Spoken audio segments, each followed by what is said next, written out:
rapat paripurna DPRD Kabupaten Nganjuk kami nyatakan dengan resmi dibuka dan terbuka untuk umum.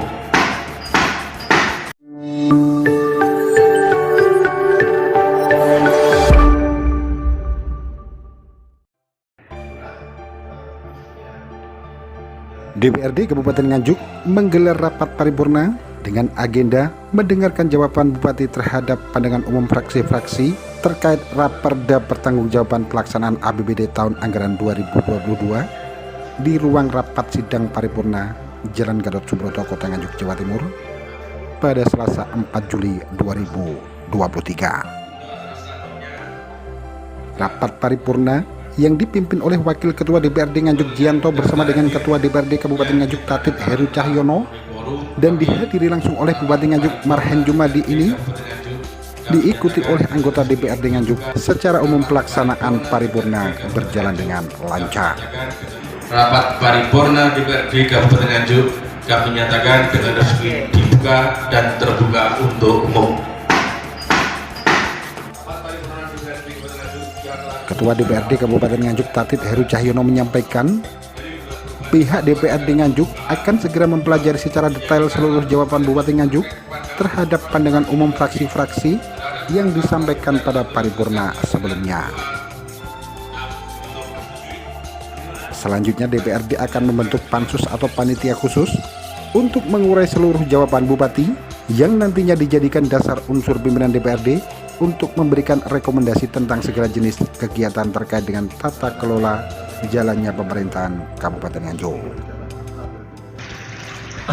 Paripurna tadi adalah jawaban Bupati terkait dengan laporan keterangan pertanggungjawaban APBD tahun 2022 berserta nota kelengkapan. Maka tadi kan sudah disampaikan kemarin ada pertanyaan dari fraksi, masing-masing fraksi pandangan umum sudah dipertanyaan dan minta jawaban. Sudah dijabarkan. Setelah ini berarti nanti kita pelajari secara detail terkait dengan apa yang disampaikan Bupati. Nanti kita bentuk pansus. Pansus itu akan mempelajari secara utuh, secara detail, dan nanti pansus akan merekomendasikan kepada pimpinan DPRD, kepada itu kan bentuknya rekomendasi DPRD kepada Bupati untuk melakukan kegiatan-kegiatan sesuai dengan hasil rekomendasi pansus yang sudah nanti dibahas oleh teman-teman pansus. Secara umum terkait dengan jawaban yang tadi dibacakan itu gitu Pak?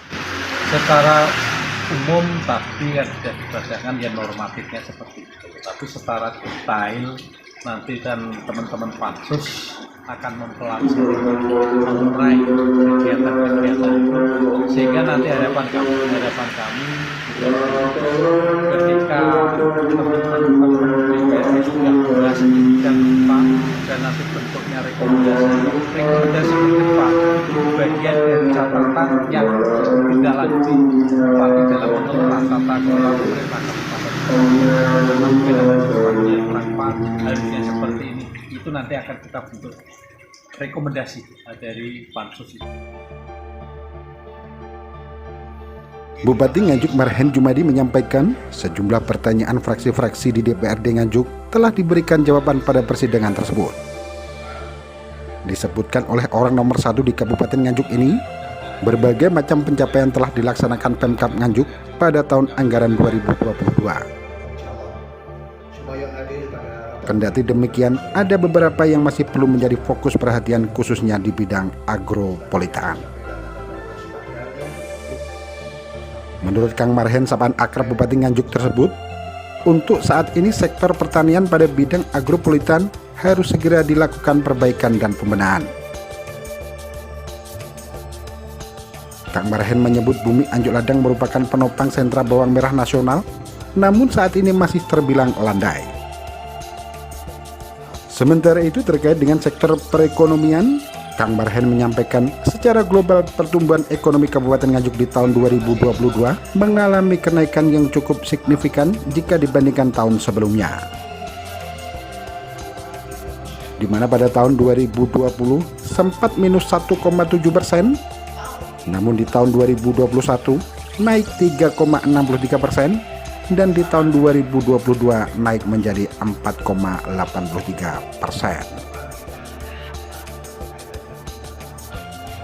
Sedangkan terkait dengan penanganan stunting, Kang Marhen menjelaskan di tahun 2021 sebesar 25,3% dan di tahun 2022 turun menjadi 20%. Meningkatnya sektor perekonomian menurut Kang Marhen secara otomatis berdampak terhadap kemiskinan di Kabupaten Nganjuk, di mana pada tahun 2021 sebesar 11,84%, di tahun 2022 turun menjadi 10,7%. Dan berikut adalah penjelasan Bupati Nganjuk Marhen Jumadi kepada jurnalis Lingkar Wilis TV. Assalamualaikum warahmatullahi wabarakatuh. Hari ini adalah paripurna rangkaian pembahasan LKPJ tahun 2022. Kemarin ada tanggapan pandangan umum fraksi-fraksi yang berkaitan dengan LKPJ. Hari ini ganti jawaban Bupati atas pandangan umum fraksi-fraksi. Seperti apa Pak? Bisa jelaskan jawabannya tadi terkait dengan Jadi anggaran? di masing-masing fraksi kan ada ini. Satu misalnya PDI menaikkan tentang pertumbuhan ekonomi. Alhamdulillah pertumbuhan ekonomi Nganjuk kan progresnya kan bagus ya. Sempat minus tahun 2020 itu minus 1,71. Tahun 2021 naik menjadi 3,63. Kemudian tahun 2022 tahun kemarin 4,83. Alhamdulillah. Kemudian stunting misalnya ditanyakan. Stunting tahun 2021 25,3%. Tahun 2022 menjadi 20%. Turunnya 5 digit. Termasuk indeks pembangunan manusia Kabupaten Nganjuk. IPM Nganjuk juga tahun 2021 71,97. Kemudian tahun kemarin 22 itu menjadi 72,93. Di atas yang direkomendasi oleh WHO. Bagus kenaikannya.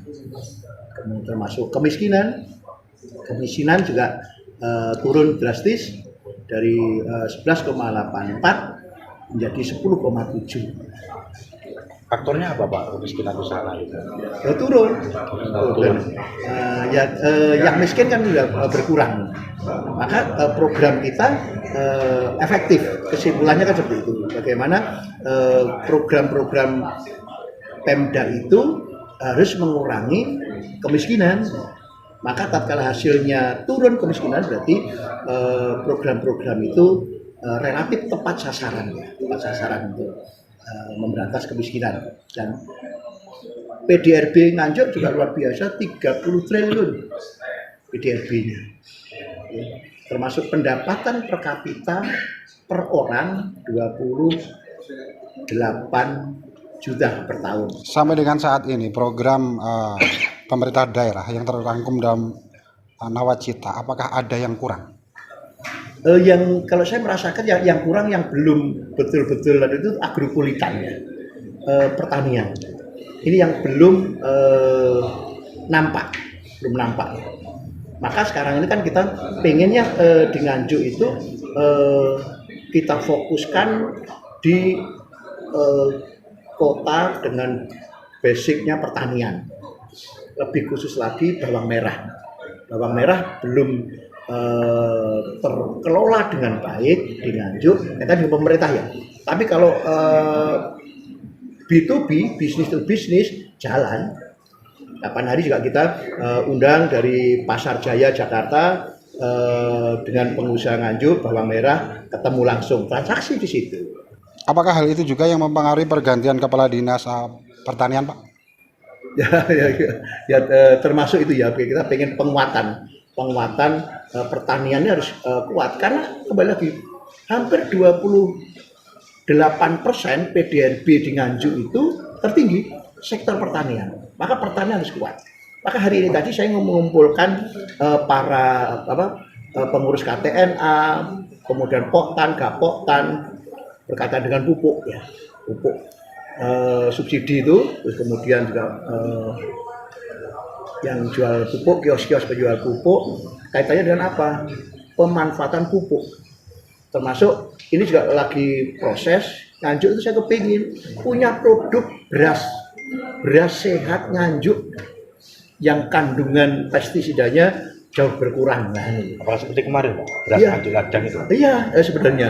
Tapi berapa sudah hilang, habis dulu, di masa habis. Maka kita pengen branding Nganjuk itu, beras sehat Nganjuk itu harus betul-betul, ini termasuk agropulitan itu.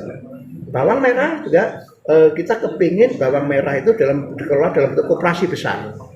Koperasinya ada, sudah kita bentuk, tapi orang-orangnya ini yang belum gerak.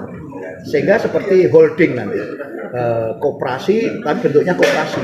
Sehingga nanti orang Nganjuk, petani bawang merah itu jualnya ke koperasi, terus kemudian nanti pembeli juga langsung ke koperasi, tengkulak-tengkulak itu. Sehingga tengkulak tidak main langsung ke petani. Ini yang sering sekali merugikan petani. Harga terkontrol oleh tengkulak-tengkulak ini. Maka sebenarnya dengan adanya koperasi ini menjadi filter sebenarnya. Dari Kabupaten Nganjuk, Jawa Timur, Agus Bima, Lingkar Wilis TV.